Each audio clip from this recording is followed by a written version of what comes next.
也来回应这个主的呼召，我伫1997的时候去读新南医，毕业了后，伫天湖做传道师3年，然后伫桃园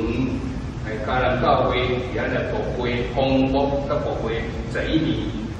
伫桃园嘉南教会时阵，我建立教会工作时所需要的各种办法甲调配，互教会行政这个办法班代接续有分比较较为模棱两可，是这个有无所适从的这种情形。那离开地方教会，参与伫国际组织跨教派圣经公会时，我国际观手把手祷告手，我们参加迦南基督长老教会第4任主任牧师郑正仁牧师的荣退礼拜。我们听到他怎么回顾他服侍的一生，特别是在后面这10几年来，成为一个神的仆人，在迦南教会的这一块，上帝启示他，让他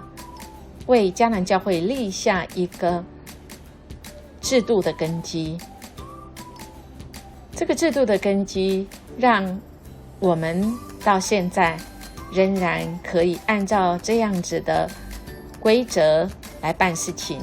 真的就如同郑正仁牧师所说的，我们做事情就不会无所适从，就会更容易彼此之间也会减少摩擦。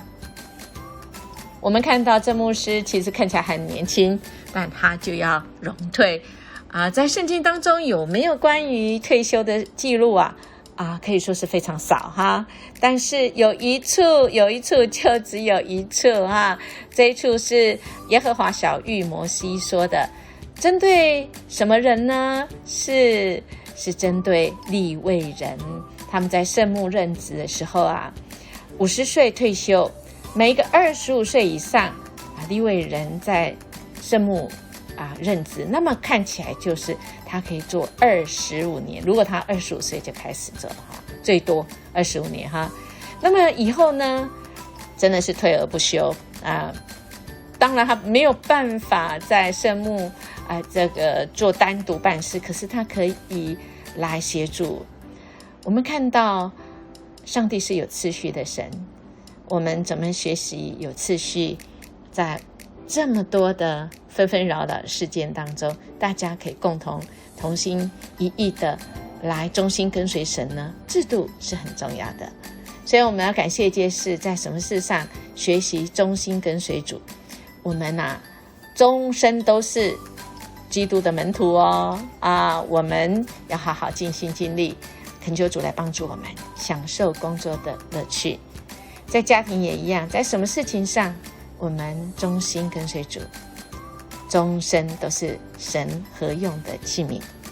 手牵手，祈祷的手。